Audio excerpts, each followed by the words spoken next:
Welcome back dito sa channel natin. Andito tayo ngayon sa Mall of Asia. Finally, tuloy-tuloy na talaga ang magandang panahon. Update tayo sa iba't ibang mga projects na ginagawa dito. Ito na pala ang ginagawa na bagong 6 Ecom Tower, ang pinakabagong office tower block dito sa Mall of Asia Complex.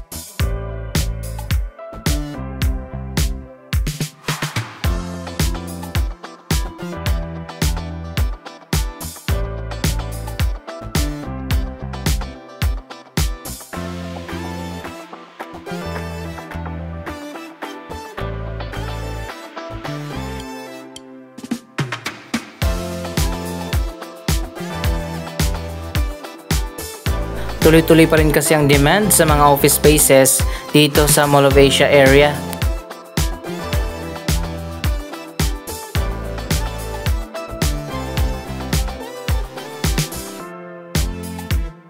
Medyo mabilis ang progress sa proyektong ito.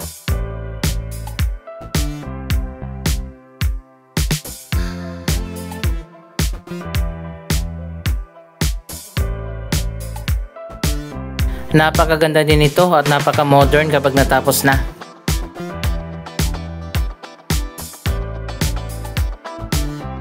Magkakatabi dito yung 1 Ecom Tower, 2 Ecom, 3 Ecom, 4 Ecom at 5 Ecom Towers. At ito na nga ginagawa na ang 6 Ecom Tower. Mostly mga BPO ang mga tenant dito sa mga office building sa MOA. Andito na tayo sa may seaside. Silipin natin ang bagong logo o signage dito sa likod ng Mall of Asia. Wow, hanggang sa ngayon hindi pa rin pala ito tapos. Medyo mabagal naman yung progress sa paglalagay ng bagong signage. Hanggang sa ngayon hindi pa na kompleto yung buong word.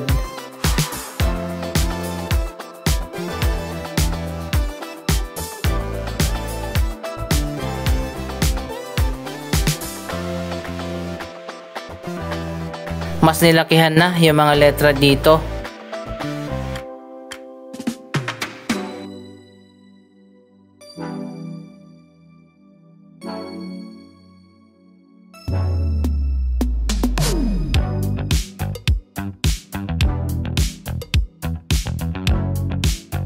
Tanghaling tapat at sobrang init kaya walang katao-tao dito sa seaside.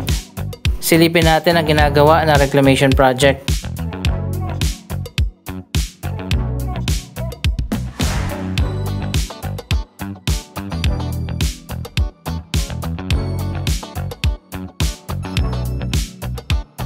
Ganito pala yung seaside area kapag walang tao.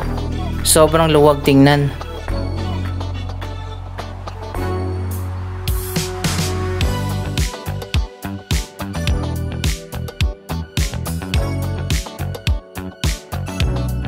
Kahit dito lang tayo sa malayo, kitang-kita na natin yung progress sa ginagawa na reclamation.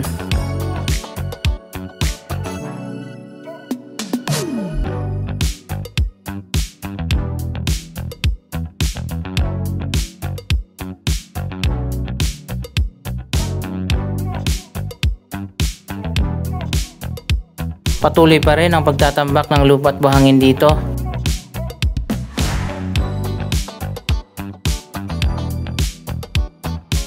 Isa pa sa mapapansin nyo, hindi isinagad yung itinambak na lupa at buhangin dito sa may shoreline.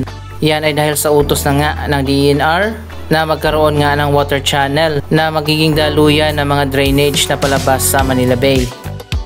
Makakatulong din ang water channel kung mayroong storm surge at magkakaroon pa rin ng circulation ang daloy ng dagat.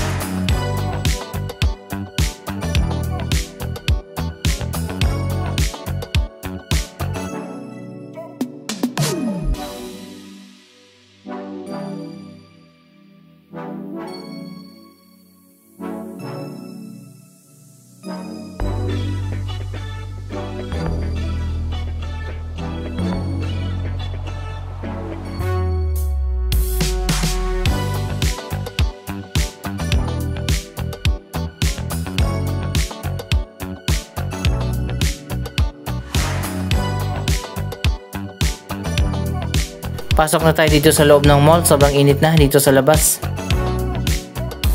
Iba talaga ang view kapag maganda ang panahon. Yung mga restaurant dito sa seaside area, sa bagong 3rd floor, coming soon pa rin. Andito tayo sa north wing ng mall, pero doon sa south wing puno na ng mga restaurant.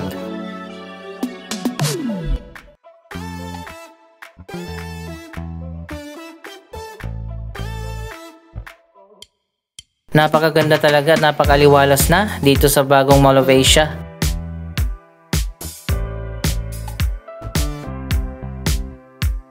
Sobrang dami pa rin ng tao dito. Yan ang isa sa mga dahilan kung bakit nagkaroon ng Mall of Asia expansion, para ma-accommodate ang napakarami mga tao na pumupunta dito everyday.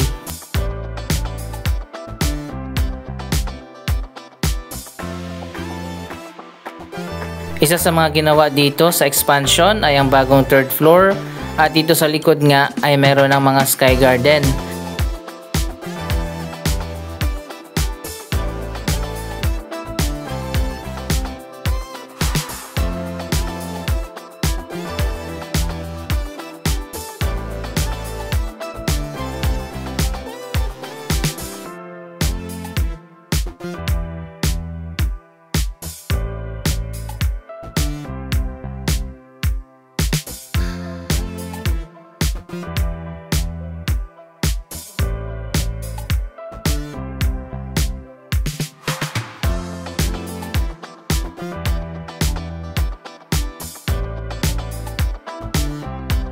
Bukod sa Sky Garden, meron ding Sky Park sa 4th level ng mall. Mas malawak pa yung park dyan sa taas.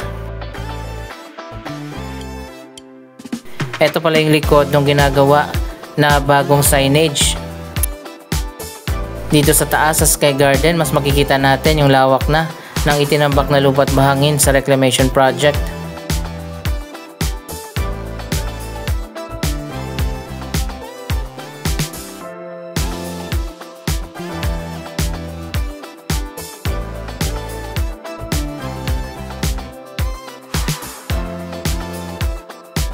Medyo matagal pa bago ito matapos, sobrang lawak pa natatambakan dyan. 350 hectares ang buong lawak nito kapag natapos na.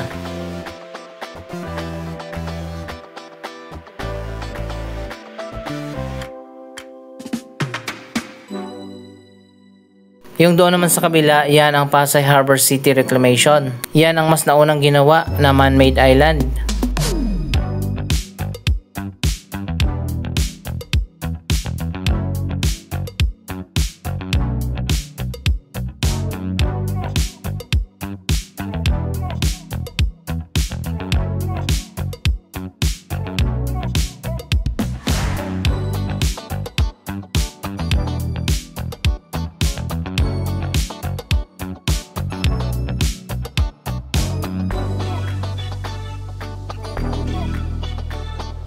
May bago pa magbubukas sa mga cafe at mga restaurant dito sa North Sky Garden.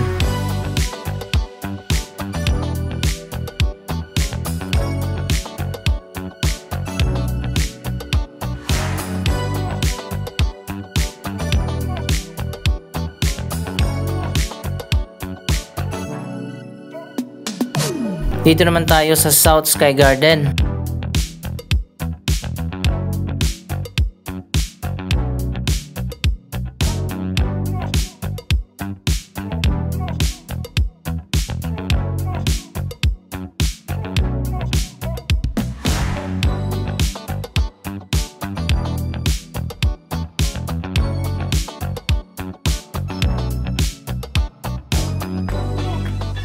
May access din dito paakyat dyan sa Sky Park.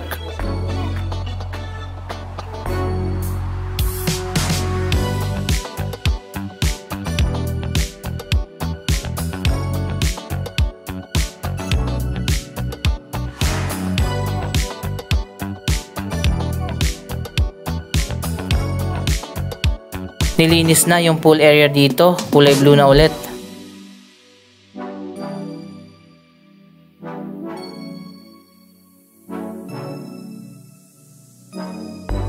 Magkasing lawak lang yung dalawang Sky Garden pero magkaiba sila ng design. Akyat na tayo sa taas sa Sky Park.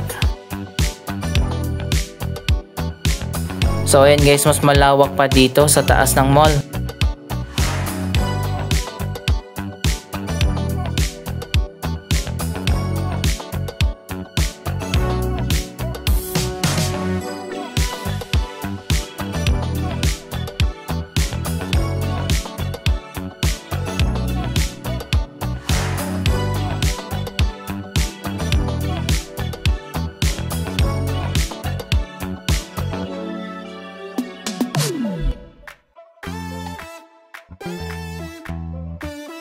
Andito tayo sa South Sky Plaza.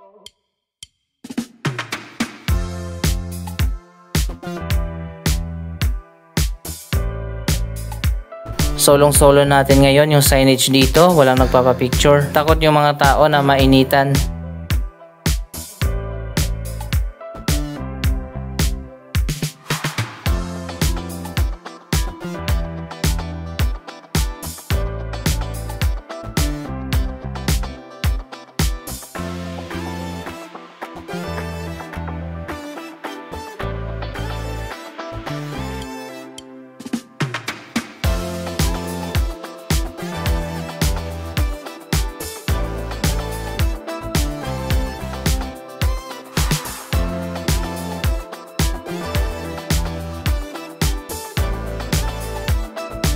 Ang pinaka-sentro dito sa taas ay ang football pitch.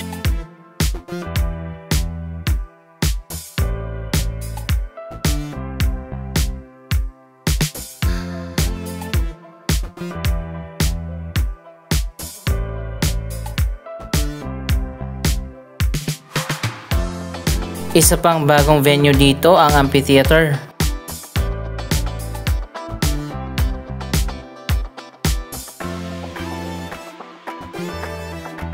Dito na ginaganap ang iba't ibang mga events sa Mall of Asia.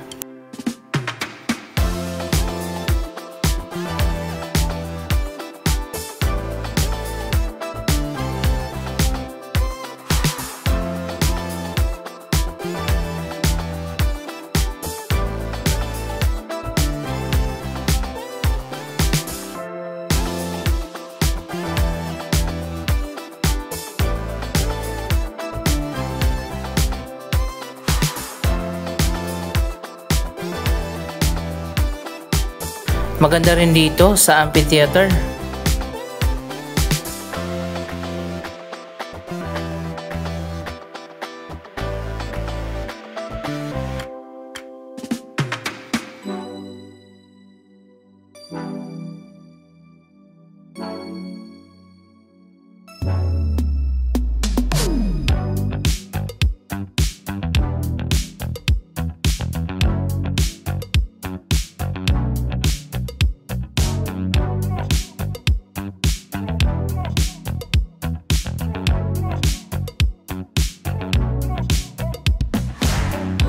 Ganito naman ang view kapag nandito ka sa taas ng amphitheater.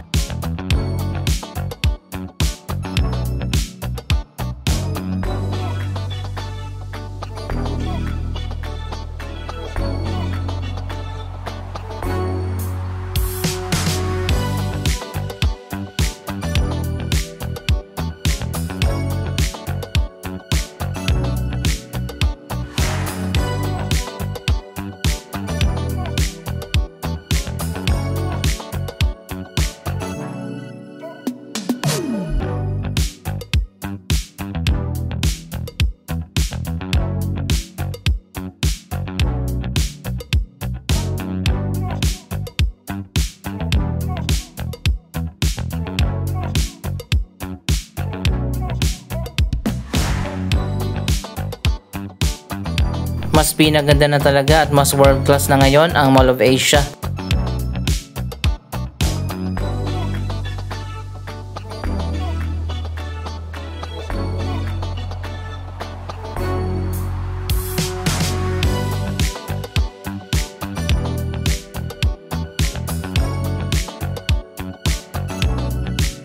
Siguro ito ay mga commercial space na ginagawa pa sa ngayon. Andito na tayo sa kabilang side, ito ang sanctuary. Parang chapel yan dito sa taas ng Mall of Asia. Malawak din dito sa North Sky Plaza. Hindi lang na doble kundi triple na talaga ang lawak ng Mall of Asia sa ngayon. Anong masasabi nyo sa malaking transformation ng Mall of Asia? Mag-comment lamang dyan sa baba ng inyong mga reaksyon. Maraming salamat sa inyong panonood. Huwag kalimutan na i-like, i-share ang video ito at mag-subscribe. Thank you for watching!